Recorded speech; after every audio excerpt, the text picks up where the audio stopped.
I will slice off my arm if there are 20K people that still care about this industry right now. Like, there's just no world where that's real.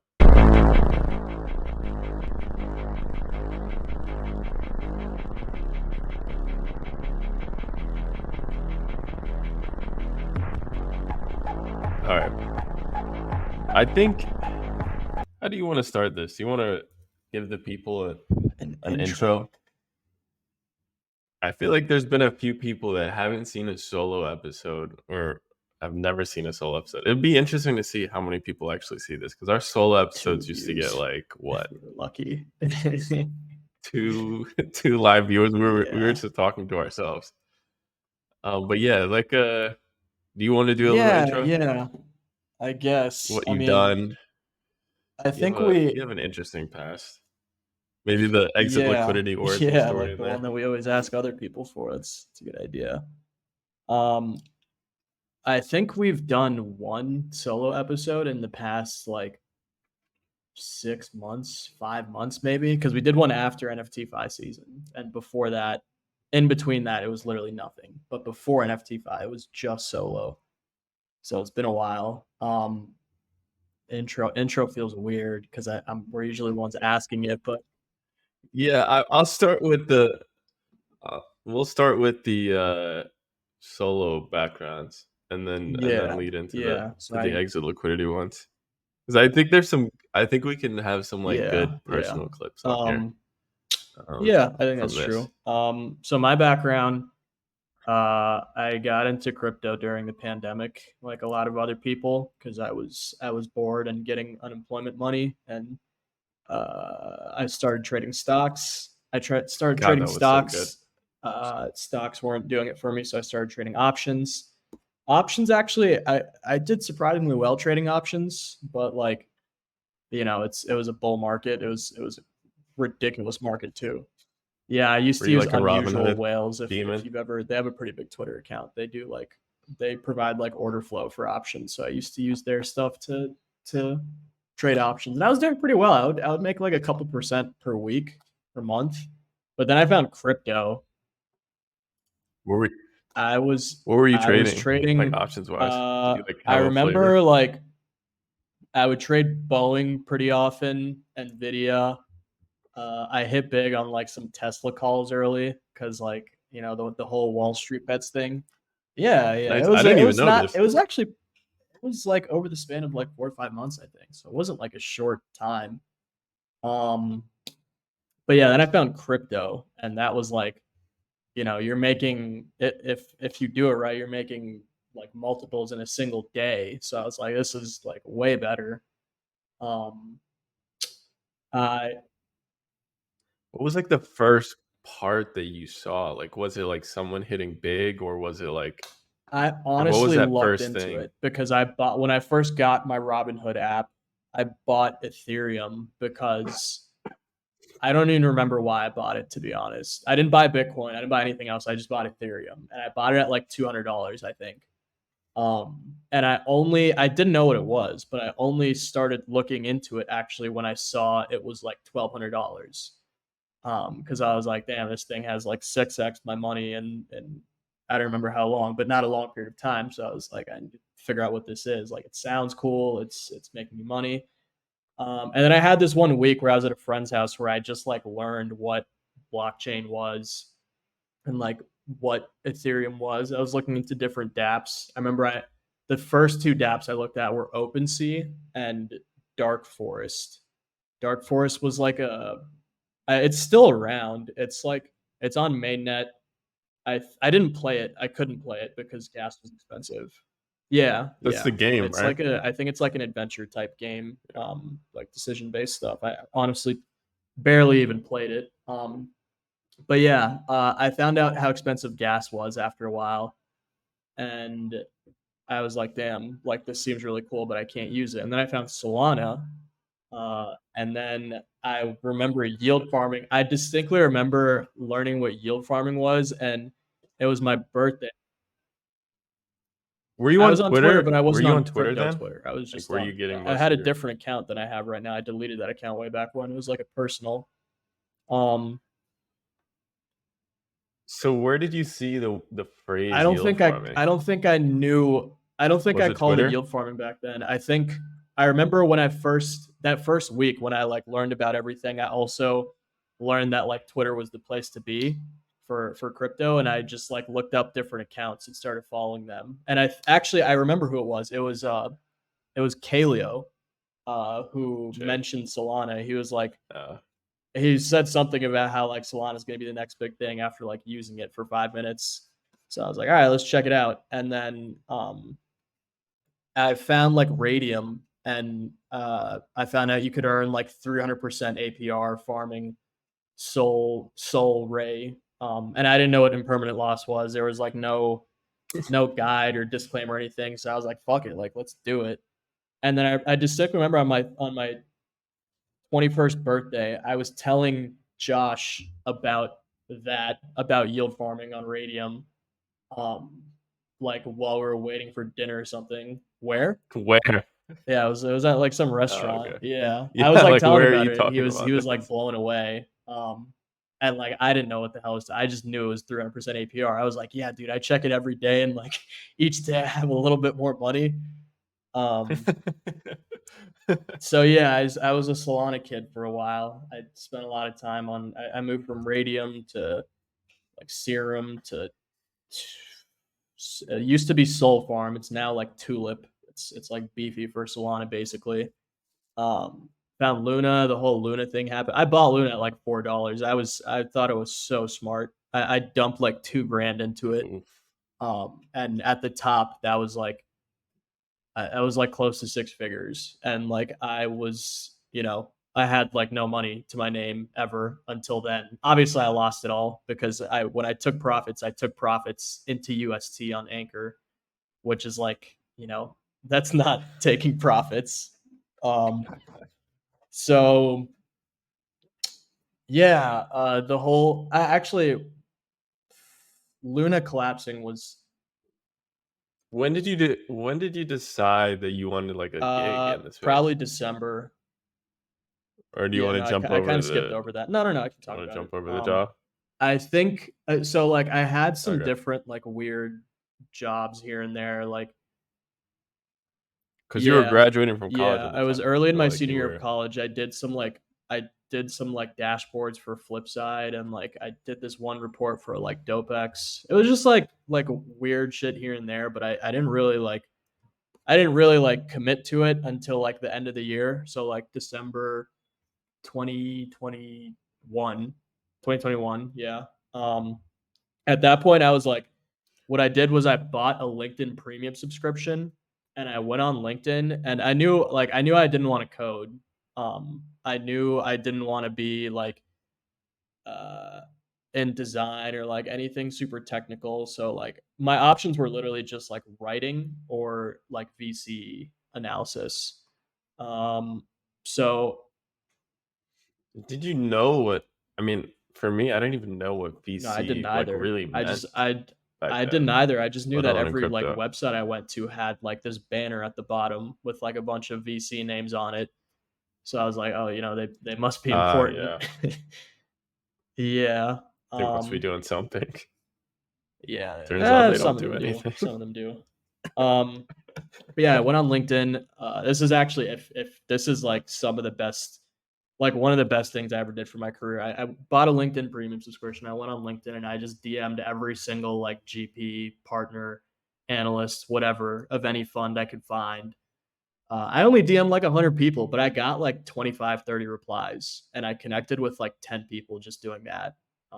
And that led to like three or four different, uh, three or four different job offers, and I ended up taking the one at the fund that was just starting out. Um, I worked there for almost a year, and I mean it was a family office, but they pretty much only did venture stuff and like DAO stuff, or venture DAO stuff. So just like a degree of separation. Um, that was a really good experience. I learned a ton. My bosses were really cool. I met a lot of cool people. Went to a bunch of different conferences. Then I left in February. I found out VC wasn't really my thing. Like, I enjoyed it, but I don't think I could do it for too long. I also felt weird like evaluating this stuff, given that like I've never actually like done anything. Like, I'm sitting here, yeah, like I'm sitting Built anyone, here yeah. telling people like, no, we're not going to invest, and you're like, oh, we need this, and that. When like I, was really just like regurgitating information. I didn't have any like actual opinions of my own. Um, so yeah, left in February. Since then it's been a lot more all over the place again. So a lot of writing, a lot of research, both like commissioned and just individual. Did like a BD thing for a while with uh, with my boy Matt from CLO, and now we're here. Basically, that was long. That was one of the longest intros I've ever given. Yeah. Yeah. I'll tie in the exit liquidity part. Yeah, I graduated 21, did some TradFi stuff. I had previously seen crypto, had a MetaMask, a Ledger, the whole nine, like 2017, but I only bought like bullshit, and it was like $100 worth of like Tron or something like that. Forgot about it, and I thought it would never come back. Like I mid curved it so hard. My mindset was that like, yeah, like the government's not going to let this happen, so it's going to be worthless.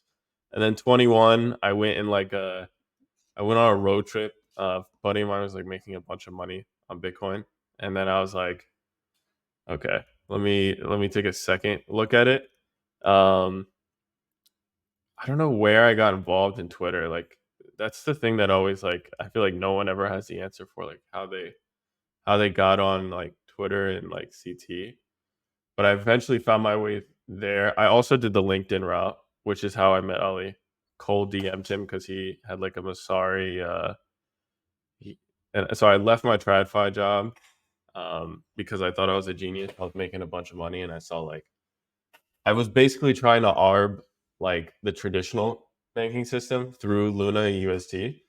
I was like, well, if I can borrow money at this percent, and I can put it into USD and earn that percent, like I just had no idea how anything really worked. And then I shit the bed during that time when everything started coming down. Um, we had already met at that point, and then I think somewhere around that time I had decided I just wanted to work in the space, and so I did a little bit of research, worked for a DeFi protocol, just like started writing threads on Twitter, and then somewhere in like 22, like what was it, August or September, we decided to like make the podcast. I feel like we'd been Somewhere we'd been around then. talking about it for a while before we like. I think we you mentioned it, and we talked about it like over the span of like months. What was your reasoning behind agreeing to doing it? Why not? Did you? Basically, Because I don't know. Back then, I felt like my reasoning was like, you know, maybe it'll help me like invest better. Maybe it'll help me like trade better and help me understand. Because like this, like you were in, I felt like you had a lot more experience in like the VC and that ecosystem, and I just wanted to hear more about that. So I was like, let's just make a podcast so I can hear more about that and just talk about it. And then the other side of that was like I just thought that I had listened to like so many shitty podcasts that were like just like grifters and shilling random shit. And I was like, maybe we can just be a podcast, and the only thing that we have to do is not be grifters and not sell out like these dudes are, and we'll we'll make it at some point. So that was like my whole reasoning. And I then remember I didn't really think about it too. Like, yeah, my thought process was just like, why not? Yeah, you just went because it with was the like it was motion. gonna be like an hour a Yeah. week. Like, I remember at the time, for most of the time that I was working at that job, I was just ridiculously busy day in and day out. Like, I didn't have time to do like I didn't have time to like really be in the trenches, like on chain doing stuff. So I was like, it's a good way for me to like still give that attention.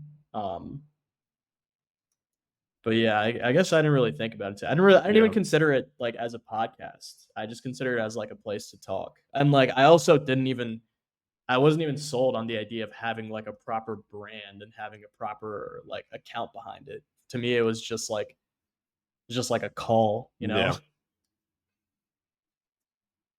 Yeah. I think I don't know why I thought like having an account and having it become a brand would be a good idea. I just kind of thought that like I honestly thought that I mean, I didn't think of myself as being smarter, but I was like, dude, this dude Ully is smarter than all the other people I'm listening to. Like someone is going to listen to this stuff solely because of that. And so that was like my idea for like having its own branding. And then exit liquidity, I don't know where that popped in my head. And then I just started like making a logo, and I mean exit liquidity is because I was exit liquidity. Like I got dumped on so many fucking times, and I was like, I'm gonna call this podcast that, so this never happens again, and we're gonna have these conversations and like really put our ideas out there, so that it never happens again. Because what I saw from most podcasts was like the comments would be so like they'd be critical, but like most good podcasts, like Daily Gway with Sassel, have like a Discord. They had like I used to hop in their Discord, and they had like intellectual conversations. And like he would come on the show the next day and be like, "Oh, like someone pointed this out to me in the Discord, and like now I think of this differently." And so I thought like having that like audience that is like productive and can help you like understand and learn and like maybe shift your perspective, if at the very least we get that from the podcast, then it would be worth the time. Like that was the whole idea, is like I'll have a bunch of smart people who are smarter than me and able to like criticize my understanding, and then I'll just become smarter was the idea. And then I fell into like marketing and growth and all that stuff, like through shout out to Chad Nick and Hunting Alpha. I still like remember that conversation, like that I was in like an apartment, like cleaning a bunch of like shitty stuff and on the phone with Chad Nick over Discord. And I was like, dude, this guy, like there's a vision here. There's something like we can do something here. So shout out to Chad Nick, and then it was just opportunity after another. So now we're here. We can go two directions from here. I have a few things. I want to hear what things you want to discuss. I have like a little monologue that I want to do. Mainly like I feel like I've had some takes recently around the the the Bankless boys and like the bank token. I think people are assuming I'm a dick, or like I have like a bad take. So I wanted to just take a few minutes to like have this clipped so people can like I can have my thoughts laid out. So I will say this: I've been watching Bankless for a while, for a long time, and although I didn't really, did you get the bank airdrop, bank token airdrop? No. If I did, I didn't know. I don't remember that I don't remember that happening. I didn't. I'll be honest. I don't know the out. When was the intricacies of the airdrop? I token. feel like it's been out for longer than I've been in crypto. Yeah, it's been out for a while. It's been out for a long time. So my position is those two dudes are definitely like good educators, and they simplify complex topics, and they get people like involved in crypto, yada yada, and they point people into the Ethereum maxi direction.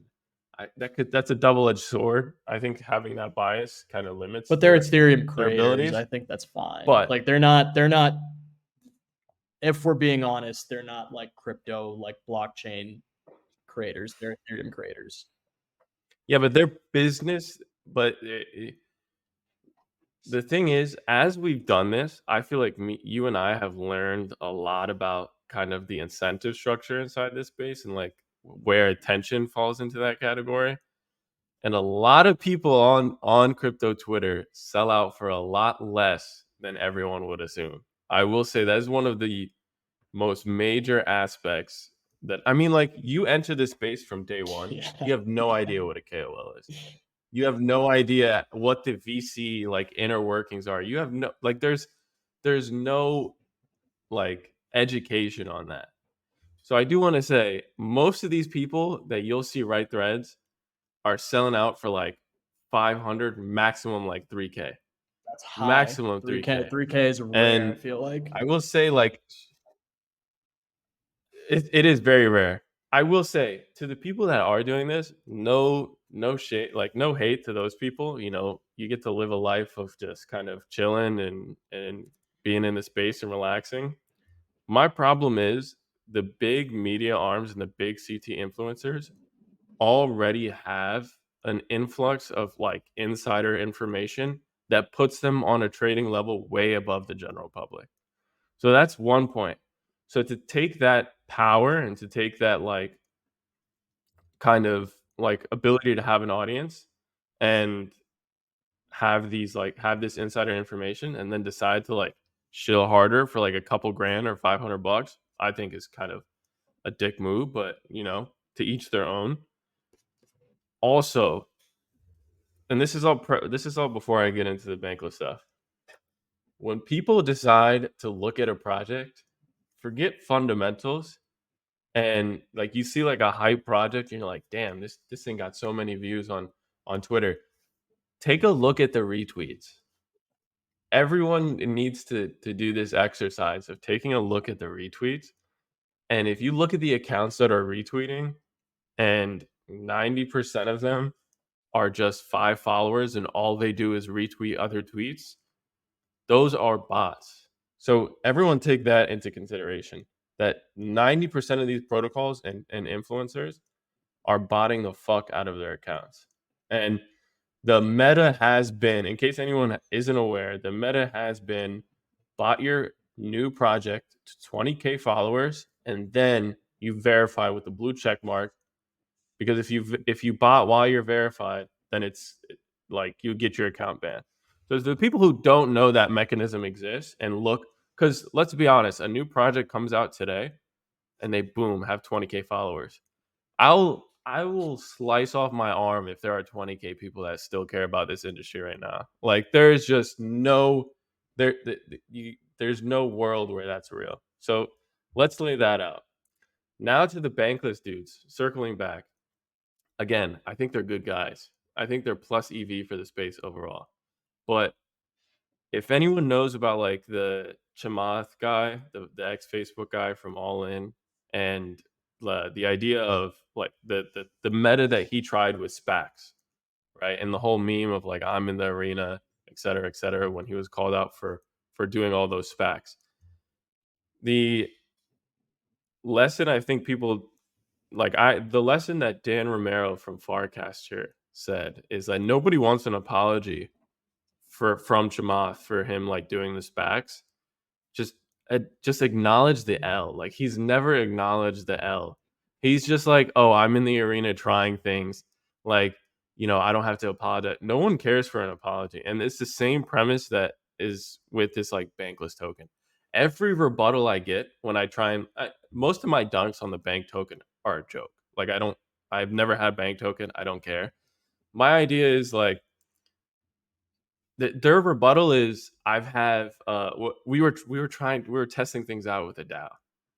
Like that's the purpose of the token. Like we connected people through a DAO. And I'm like, dude, that's such a cop out. Like you did not need to drop a token. You need a token for a Bankless DAO. makes a fuck ton on sponsorship. Yeah. I mean, you don't need a DAO for a podcast.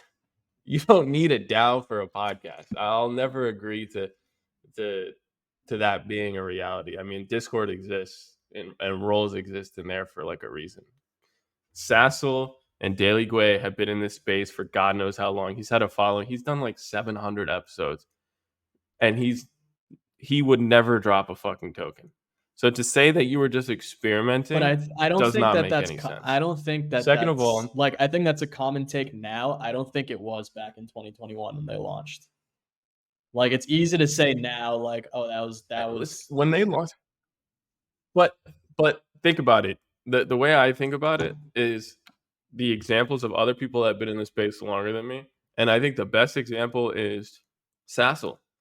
That dude has been in this space and could have dumped on people a million times. But what he does is what Bankless is doing. They have the Bankless VC. Shout out to Ben. I don't dislike those guys, but I will say, like, you have a VC, like, and you make a, I mean, their ad table and their pricing dropped for like their whole media org. It's a fuck ton. I mean, you watch their things. They have like reruns from Uniswap Foundation, Arbitrum, Mantle, everybody. They're raking in, and they've been raking in a fuck ton. So to say like we're making a fuck ton on this media org through ads and sponsors, and we have basically all the insider information for any token launch, anything that's significant that happens, and I'm sure they're trading upon that information. And they have a VC arm. There was a thought. They must have thought within the trajectory of like when these things were happening. They didn't decide yesterday that they were going to make a VC. They've been probably thinking about it for a long time. And as someone who has an infinitely smaller podcast and an infinitely smaller audience, the thought that goes in to every tweet and every decision we make is super intricate. And to say that these dudes didn't think about that on any level and just decided to test something out and drop a token is bullshit. I'm not saying they had any negative intentions, but there's no way they weren't like, dude, let's drop a fucking token. We're gonna make a bag. Like, and they did. They did. Yeah, people are gonna say they airdropped. I don't know all the tokenomics, but when you're dropping a token, you're taking money from other people. And to decide to take money from people for a token that you don't even know how to declare the value for, and there's not really any value for it. You just dropped fucking like nothing, and then to like get mad at people for Did they really? that's I the didn't know cherry on that. top. People with altcoins, people with altcoins that come on the show, like there was the Chainlink guys that got super pissed about it. Like they don't have the Chainlink guy. They haven't had the Chainlink guy on. Like they obviously hate anything other than Ethereum, and that's their prerogative. Like they can do what they want. I lean a little bit that way as well, but like they hate anything that isn't Ethereum. And when the bull was here, and like people were doing Ponzi shit, they were shitting on the people that were doing Ponzi shit and like trying to dunk on them, which is good, right? But like you have bank token, like you're not standing from like a place of like a that that you should be able to do that. So I think like that was the cherry on top. So again, I think those guys are great. I think they're plus EV for the space, but just take the L on the chin. Figure out a way to like deprecate this useless fucking token. And the crazy thing is, there's still people buying it and during like I think they have random a like treasury. I bursts. was just looking at their I think snapshot, just so and it sounds like they're making like treasury decisions, and they manage. Sounds like they have an LP that's owned by the DAO. So they have. if I think they have assets backing the token in some way. I don't think there are any assets backing the token. What they did is like they'll do promos with the token, right? So like the crazy thing is I did like basic high level research on this to kind of get the full story. If you go to each of their profiles and look up like search their profiles for $bank, there's nothing outside of like promos for using 200 bank tokens to get a month of Opolis for free or like something like that. Shout out to Opolis. I do need fucking health insurance, but uh there's I'm sure they have deleted tweets saying like, "Oh, we just airdropped this." Oh, like bank to the fucking moon. Like maybe again, allegedly, whatever the legal implications are, this is all for comedic purposes or whatever the fuck. But I just think like, I mean, listen, we have like a show with like less than 1,000 followers. And when we talk to people about it, some of the first conversations that were had is, "Are you dropping a token Dude, we had for we a had fucking like we had podcast?" like And 200 I'm like, followers, and we had people I'm, asking about a I'm like, token. I'm like, dude, people have lost their fucking mind and are just okay with dumping a token for any reason on anybody. And I just think that was the same thing that happened with Bankless. And again, there's no way to like right the wrong there, but just take the L on the chin and like just just acknowledge the L. Just acknowledge the L is my whole thing. But again, cool guys. I think like the Bankless VC is probably going to do great things. They have strong ethos. They really believe in Ethereum. They're educating people. Like they're definitely great guys, and I definitely am not. And I don't think we want to be the podcast that's fucking educating normies on like uh, why Ethereum is so great. Like that's not our lane. But so they can have that all day, but damn, like people have been. I mean, I have a full time job, and they're. I'm not going to say the organization because they may or may not be like friends and acquaintances, but like I was literally like, dude, don't even announce my signing to this job because I'm not gonna like not say that Bankless is like I'm not gonna not post those memes. Like I'm still gonna be in their replies like with funny pictures about Bank Token because like I feel like now's as good a time as I any don't to know. say we will But yeah, never a lot of launch a people token. in the org. I feel like the exit ticker would go hard, but Yeah, never we gonna will happen. never. The exit ticker would be Never. fucking amazing, but we will never drop a fucking token. Like shout out to the people that grift in that way, but holy shit. I just had to get that off my chest because like and it's not even just the token aspect too. Like the people that repackage like fucking coin gecko summary information for like a $20 a month newsletter is just like disgusting as well. Like I don't know. It just feels like there's no again coming into this industry. I was like, I'm not like I kind of thought of myself as like a piece of shit. Like I'm not the most upstanding citizen in the world, right? But holy shit, some of these people like in this ecosystem don't give a fuck. Like they don't care. Like people sell out their voice for like $500. Like it's thought of as just a thread, but realistically, your voice and the audience that you built up and the brand that you make just got fucked for $500. Like you just got claimed for $500. Like I don't know. I think that's fucking crazy to me, and it's everyone. I will say I've seen the list. I've seen the prices. Anyone on CT that you could think of, So, except for it's us, it's right? all over.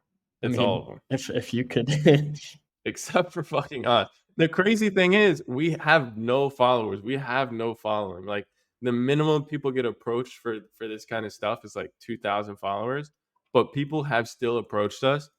And like at the end of the day, we're normal people, right? Like money is an incentivization for anything. But like, and when we've had those theoretical discussions since like day one. But like, people were doing it for $500. Like our theoretical numbers were not even close to that. Like it would have to be an absurd amount of money for us to even think about like just selling our fucking souls. Like people just I don't know, man.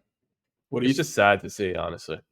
Like any marketing tweet or anything, I just disregard like completely what do you nowadays. think about the fact that Bankless was once sponsored by FTX? Do you think that was a misstep on their part? No, I don't think that's anyone's fault. I don't think that's anyone's fault. I would have taken. I listen. A sponsorship is different, right? Like taking a sponsorship isn't a big deal. And like, I Oh, mean, Kobe and that was Ledger up on Up only, not Only took the Bankless, but FTX yeah. sponsorship. Like, yeah. I mean, I'm sure Bankless had one in there. They have like 600 advertisements. Like that's the thing.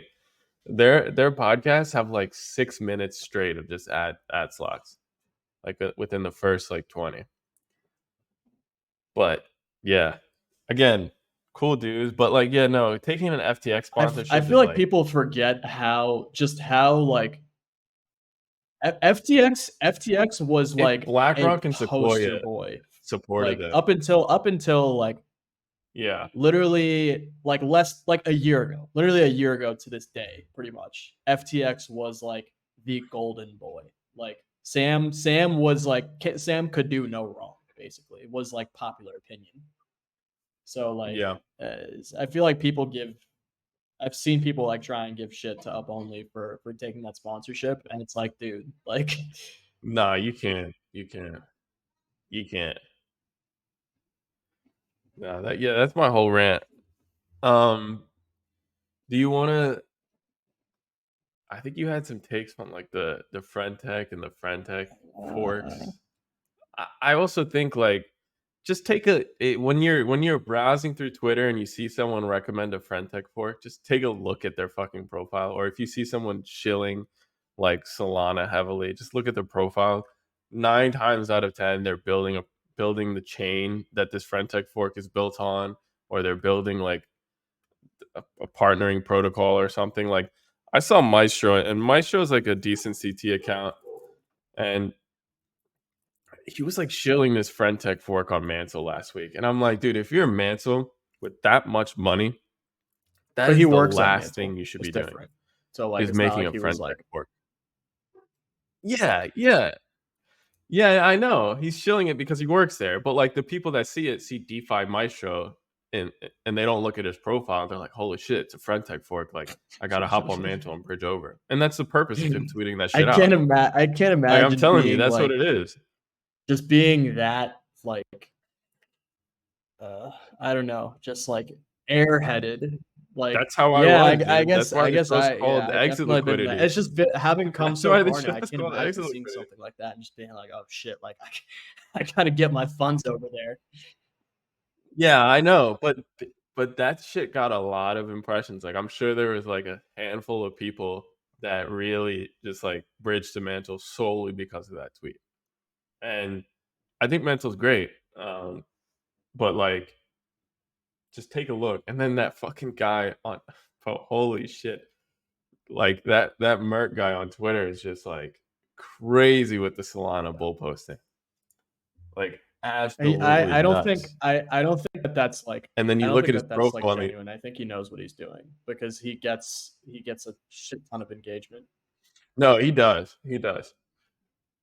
I think he does too. But no, I think it's partially like Oh, he no, I believes think there's Solana definitely is truth the to it, but like there's no reason for a dev yeah. to be that active on Twitter unless it's like actively part of your marketing strategy. Like I would be so surprised if this is just who he That is is as a also person. true. That is also true. Yeah, I forget that most people on Yeah. CT are like actual devs. Like they Yeah. shouldn't be on I CT mean, as him much as they are. he's got the image now. He's got the following. Like Yeah. it would be like a tactical misstep for him to not use it. So like I get what he's doing, but I don't think like I see him some of the takes are just so far out there. It's like you just know he's doing that just to be like incendiary and nothing more. But I don't know. Yeah. It is fun Yeah. though. It is Yeah. very entertaining. I will say that. Like if the goal is entertainment, which I think it is, like he's very entertaining. But holy shit, is it like Yeah. exhausting Yeah. That's sometimes? true. And then like it's just crazy how like Yeah. thorough Shout the out replies honestly. are. Like if he tweets about like Solana, then like And dude, Anatoly you will be can in like there, and anyone then can get replies from just Anatoly. Anatoly crazy. spends so much time on Twitter, it's ridiculous. Like he's out there replying to like Yeah, 200 if you follower put accounts. Like and like yeah, that one, I'm not sure if that's part of their marketing. Like I think that's just him. Like because he's been doing it for so long, he replies to everything. And like if you put ETH with like the greater yeah, symbol he'll only Solana, reply to it. like Yeah. he'll reply to it. So That's all you need. I feel like that's That's just all what he you need. enjoys doing. I think part of him knows that it's important for like engagement, but I think he's being more genuine about it than Mert is. Like I think and plus when you see what he says, like he's usually a lot more nuanced than Mert is. Like he has actual like balanced takes, whereas Mert's Yeah, like, oh, Solana liquidity is gonna flip ETH liquidity like by the end of the week or some shit like that. Yeah, no, like that's the thing I don't understand. Like, and I'll never understand. Like, I think Solana is great, but like, if it was as good as everyone is saying it is, then there would be a lot more liquidity on there.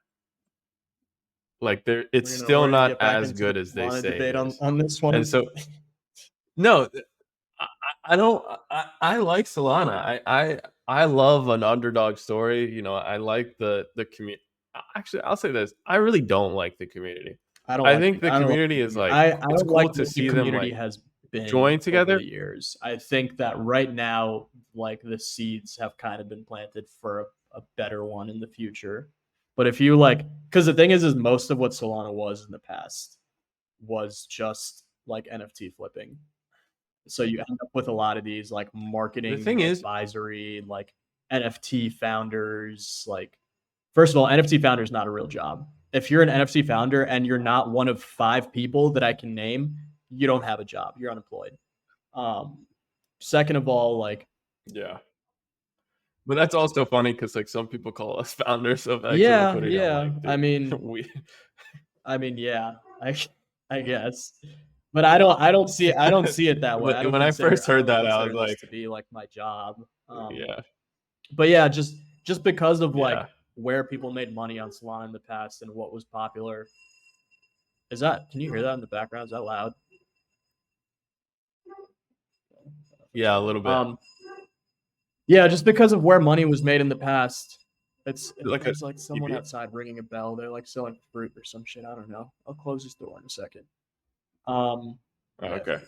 it'll stop in a It'll second. go. But yeah, just because of where money was made in the past, like you end up with these people who like there haven't been very many genuine Solana projects in the past that have gained like actual traction. Like we've had some crazy fucking DeFi experiments on ETH and EVM chains, and on Solana we've had what, like, Helium's cool. Helium didn't take off the first time around. Maybe it will this time. Anything on DeFi and Solana was copy paste up until this year, pretty much. And then NFTs are NFTs. The thing is, apps like apps like Friendtech, like even the one that I messaged you about last night with the live stream one, dude. I swear to God, that was some of the funniest shit I've watched in like in months. In months, it was like one of the girls on one girl on the date made a joke about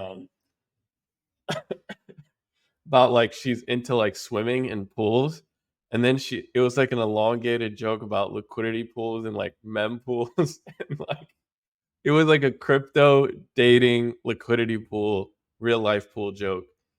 It was like difficult to watch, and then the other guy was like just dropping bombs. Like he was like a Lido, he's like a core member of the Lido team, and just saying absurd stuff like going to conventions and having like group sex and like just absurd stuff. So that was great.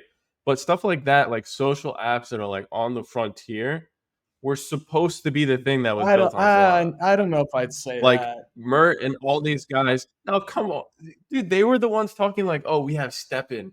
Like, Were we're they say making stuff people was are gonna Mert use. Like, around back when we're not Solana in was like that? crypto just to I make haven't seen DeFi." him at all up until like the last 3 months. Nah, he must have. He must have been. No, he's definitely popped off in the next But like last 3 months. But like, I he never must have been saw around like back then. never saw the claim being that. There's no way you're pilled into that Right, crazy of a right. Solana But person I never that saw any quickly. like super hopium or any like crazy claims like that for any Solana apps in the last cycle. Maybe Helium. Maybe Helium was the one, but I didn't see anything for any other ones. What is Mert? Is Mert's? You're talking about The like Helium, Deepit network. Yeah. the internet thing, right? Yeah. And Yeah. now it's different. Are you Yeah. still farming I think I grass have like tokens? 200K by now. I got a lot of Yeah, I I got have like like a 10 fuck ton. referrals. I feel like my PC is I gonna don't think break it soon affects if I my keep it up. performance at all. It works just fine. I got this wild list of IPs on my networks. I got like 8 different ones in Mexico, like 6 in Colombia, Paraguay, Chile. Um, Are you going? But yeah, no. Solana is. I think Solana's detriment will be its like community just constantly over promising and under delivering in like every aspect. I'm sure the tech is great, but I don't care, and I don't think anyone else cares. I'm sure the tech is great, but until someone makes an app that I want to use, I'll never be on Solana. And there's still yet to be an app that anyone really wants to use. There's not shout out to an app Drift that you want to use. There's apps on there Shout out that to Drift. there's now, compared to last cycle, there are now apps on there that aren't just copy pasting Ethereum. But there are apps everywhere now compared to there are last apps cycle. on there that aren't just copy pastes of what exists on Ethereum. Like there's actual like unique infrastructure that exists on there that couldn't necessarily exist elsewhere. Whereas before it was literally just the same stuff. And also like FTX was obviously like even if they didn't blow up, everything that happened between Sam and Solana was a net negative like for the chain. That pumped hella liquidity into it. But no one would have been talking about them if he didn't. Yeah. But at the time it was preventing anything real from happening, because all that was going on was just high FTV plays that they were just dumping on retail. So nothing could get past like the 1 year mark in terms of maintaining attention, in terms of actually having like a decent application. There's like maybe 2 apps that survived that period that have a chance to recover now. And then you have like, like 5 or 6 that are new, or either new or they were on the back end of that whole wave, that have like a good shot at actually getting decent volume once there's more liquidity on Solana. And like when you look at like, that's a lot. Like how many novel apps are there on Optimism? How many novel apps are there on Base or ZK? ZK Sync. Base. Name two on Base. Name 2. ZK Sync. What is Unlonely? Unlonely Frentech.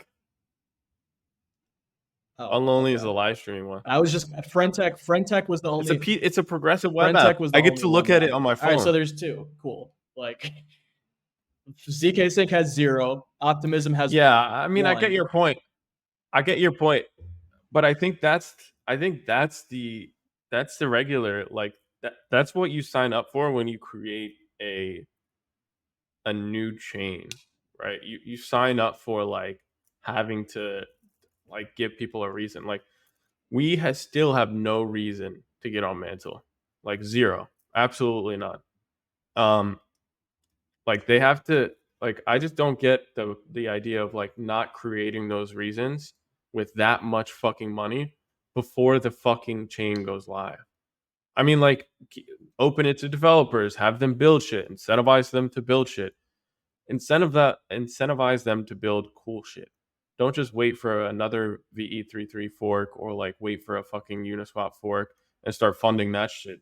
Building fund like cool shit. Hard. Like with what we have in the space right now. I mean, yeah, build a Ponzi or something. Like just build something that's not a fork of another thing.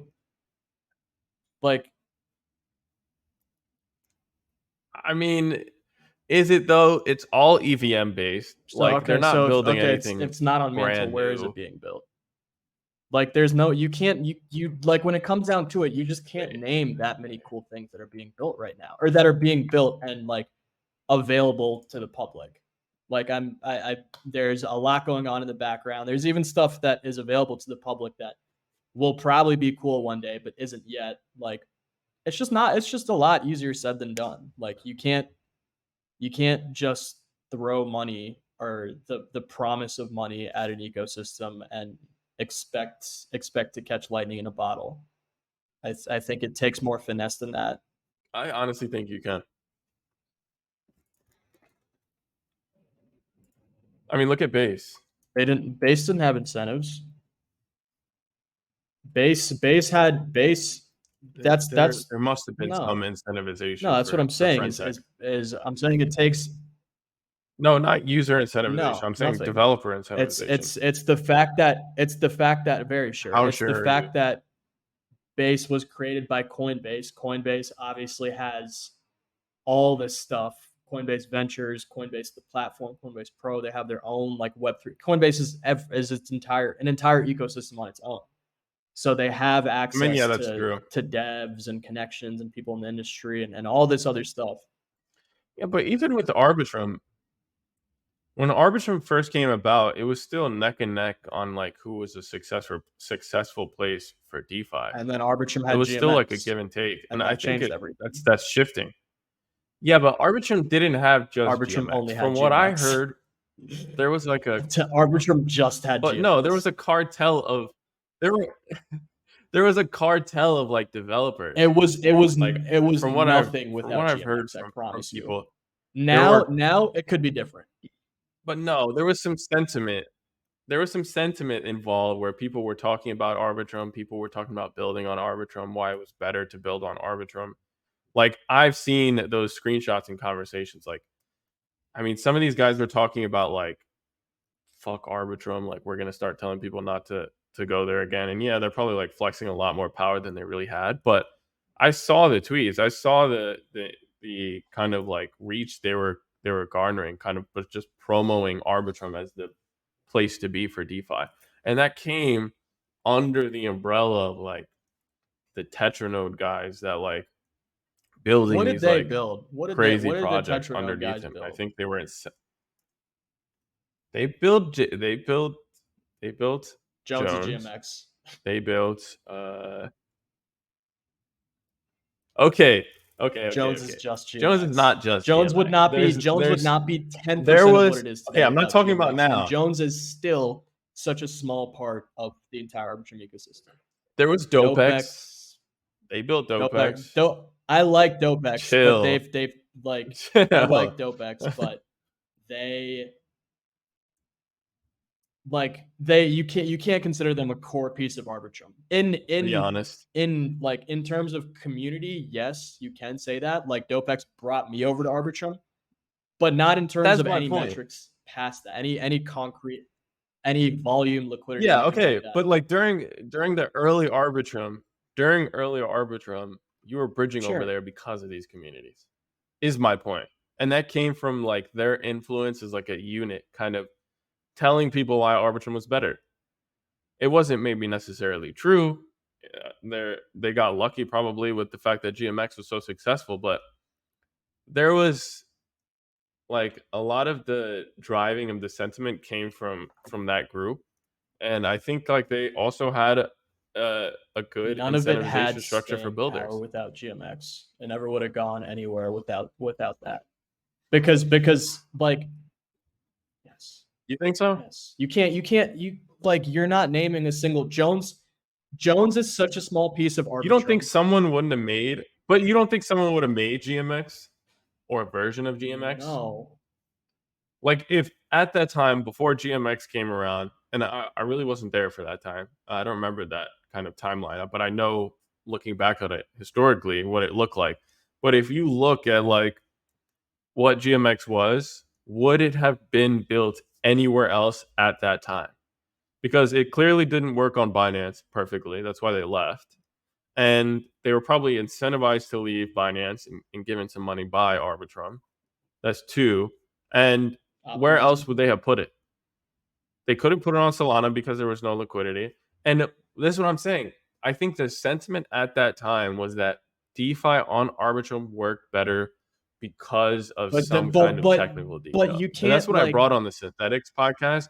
But I don't know what it is. If the core, but I remember seeing that sentiment. Then it's one decision you're talking about. It's not Arbitrum was wholly a better place to be building. It's Arbitrum was a better place for GMX to build. Arbitrum is a better decision for because it's nothing DeFi. Without GMX. It was nothing without Arbitrum GMX. is a better decision for DeFi. Arbitrum never would have happened without GMX. I don't know. That's just a sentiment I remember seeing. I vividly remember people tweeting like, yeah, Arbitrum is a better place to build DeFi because of this smart contract none of that would have stuck around thing. If not for GMX. I don't know. I mean, I feel like it's the same thing that's happening with ZK Sync doesn't have whatever problem they're having with ZK Sync has like Maverick and that's it. Yeah, but they don't have anything because something is like broken with their shit right now. Yeah, like the block timing thing that you were telling me about. Yeah, I mean, Like, I feel like that is what, like, if Polygon ZK EVM comes out right now and you can do anything you want on it, the sentiment is going to be that DeFi is better on Polygon ZK EVM because of a technical detail. No, it's not. I think that's the same thing that happened with Optimism and Arbitrum. If you're going to choose to build during that time on a specific chain, you're going to do so for technical reasons just as well for ecosystem reasons. You're not going to go and build. That's why no one's building on ZK. We also it's have not 1 minute. It's not the block timing issue specifically. The block timing issue means that Uniswap and Curve. Hey. I think ZK Sync is going to be great very soon. I don't know. I mean, they good.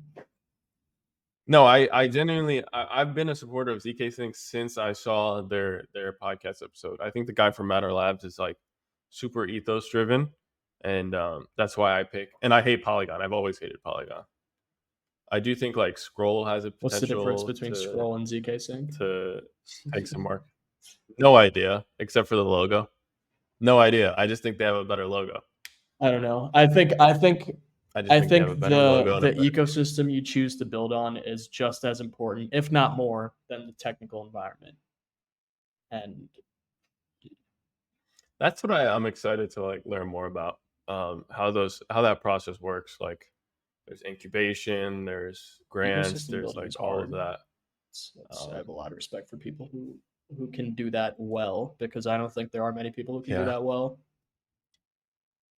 We'll see.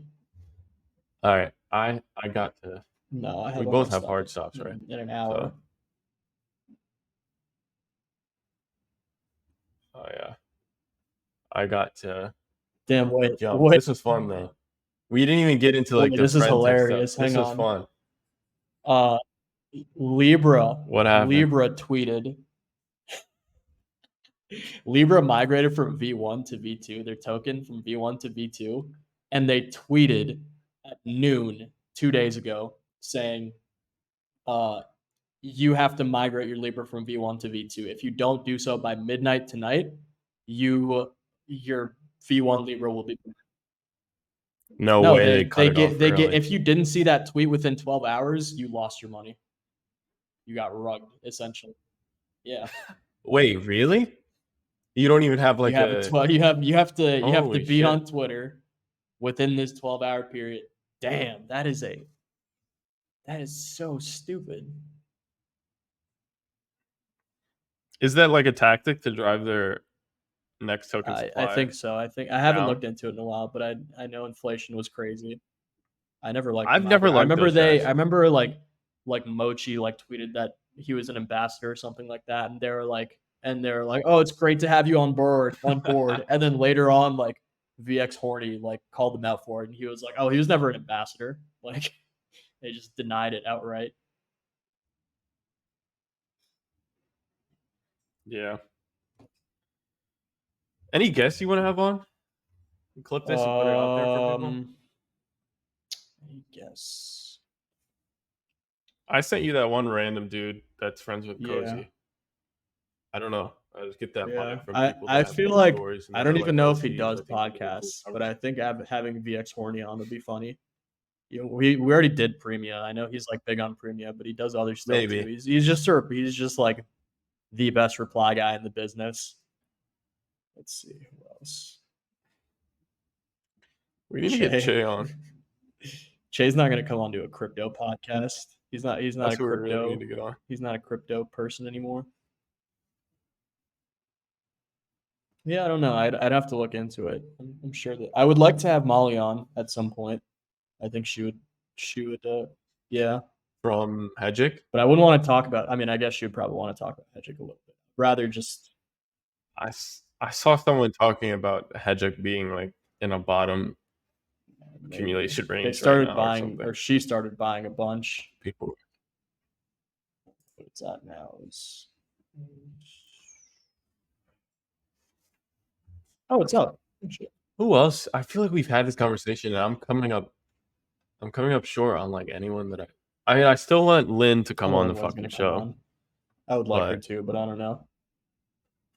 I think she's too much of a pussy. Who else? Could do some like influencers. Like, I don't really like any influencers. I'd be down I to feel have like Taiki if you on, have more than 20K followers but and your job is just to like write stuff, I probably don't like you. Realize that's like a pretty big generalization, but oh, actually, no, that's not true. I would love to have Tuba, OX Tuba. He or she is really smart.